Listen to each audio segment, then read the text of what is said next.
করবেন। খলিফা হযরত আবু বকর সিদ্দিক রাদিয়াল্লাহু তাআলা আনহু সকল দায়িত্ব পালনের জন্য একটি স্বর্ণাক্ষরে লেখা এই সমস্ত দলিলগুলো রয়েছে। নবী করিম সাল্লাল্লাহু আলাইহি ওয়াসাল্লামের এই সাহাবী, প্রাণপ্রিয় সাহাবী হযরত আবু বকর সিদ্দিক রাদিয়াল্লাহু তাআলা আনহু যখন একটি ঘোষণার ব্যাপারে আরবের বড় বড় গোত্র যেগুলো বনু সাআদ, বনু ফাজারা, বনু গাফতান, বনু আকলাবা, বনু আবাস, বনু জুবাইন, এই সমস্ত ইত্যাদি বড় বড় শক্তিশালী গোত্র একযোগে ইসলামের সব অনুশাসন মেনে চলবে, বাইতুল মালে যাকাত দেবে না, এটা সিদ্ধান্ত নিলে তারা একমত হলো। একসাথে এতগুলো প্রভাবশালী পুত্র মুসলমানদের মধ্যে ভীতি সংসার সৃষ্টি করলো এবং রাসূল করিম সাল্লাল্লাহু আলাইহি ওয়াসাল্লামের এই খলিফাকে দুর্বল করার চেষ্টা করলো। হযরত আবু বকর জরুরি মজলিসে শুরার অধিবেশন ডাকলেন। সকল সদস্য আশারে মুবাশশারা সহ একযোগে একত্রিত হয়ে যে যুদ্ধের সিদ্ধান্ত থেকে বিরত থাকার জন্য খলিফা আবু বকর সিদ্দিক রাদিয়াল্লাহু তাআলা আনহুকে পরামর্শ দিলেন। হযরত ওমর রাদিয়াল্লাহু তাআলা আনহু সহ সকলে কিন্তু রাসূলের প্রতিনিধি এই বিদ্রোহী গোত্রের সাথে আপনি আপোষ করুন, সবাই শান্তি স্থাপন করুন, তাদের প্রতি সদয় হন। হযরত সাইয়েদনা আবু বকর সিদ্দিক রাদিয়াল্লাহু তাআলা সকলের সম্মিলিত রায়কে সাথে সাথে প্রত্যাখ্যান করে দিলেন এবং বলে দিলেন, ওয়াল্লাহি লা উকাতিলান্না মান ফাররাকা বাইনাস সালাতি ওয়াজ যাকাত ফাইন্নাজ যাকাত হাক্কুল মাল ওয়াল্লাহি লাউ মানাউনি উনুকান কানু ইউদ্দুনাহু ইলা রাসূলিল্লাহ সাল্লাল্লাহু আলাইহি ওয়াসাল্লাম। শপথ করে বলছি, যারা সালাত যাকাতকে আলাদা করবে আমি তাদের বিরুদ্ধে যুদ্ধ ঘোষণা করব। নিশ্চয় যাকাত হচ্ছে মালের মধ্যে আল্লাহর অধিকার।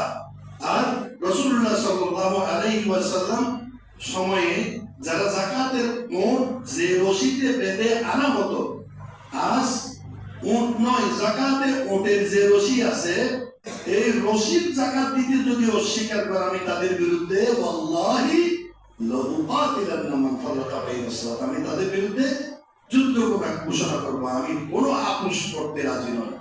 আমার সামনে আকাশ, জমিন, পাহাড়, পর্বত সমগ্র সৃষ্টি যদি আমার পথ রুদ্ধ করে দাঁড়ায়, আল্লাহর কসম আমি যুদ্ধ থেকে কোনো অবস্থাতেই পিছপা হব না।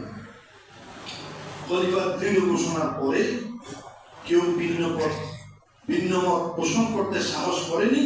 অতঃপর বাইতুল মালে যাকাত দিতে অস্বীকারীর বিরুদ্ধে জিহাদ পরিচালনা করা হলো।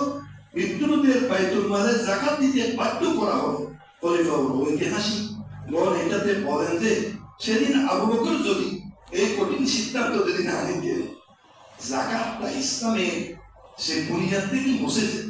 সুবহানাল্লাহ ওয়া বিহামদিহি, ইসলামের যে পঞ্চস্তম্ভ বুনিয়াদ আছে, আবু বকর যদি সেদিন এই কঠিন সিদ্ধান্ত না নিতেন, আজকে ইসলামের বুনিয়াদের মধ্যে যাকাতটা থাকতো। কারণ বিশালের মোকাবেলা, সেই শক্তির সাথে মোকাবেলা করে আপোষ না করে সেটা সিদ্ধান্ত নিল।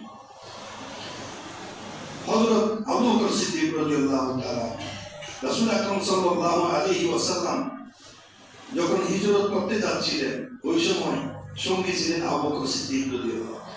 যেহেতু সবসময় মেরাজ থেকে আসার পরে সবাই এটাকে মিথ্যা বলতেছে, মেরাজ কিভাবে সম্ভব?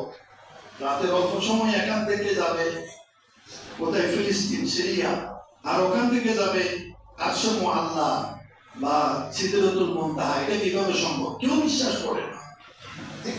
সাহাবায়ে কেরাম চুপ এই কথা শুনে। হঠাৎ আবু বকর উপস্থিত। সবাই আবু বকরকে বলা আরম্ভ করলো যে তোমার বন্ধু গত রাতে নাকি এই অবস্থা, অল্প সময়ের মধ্যে, এত মিথ্যাবাদী।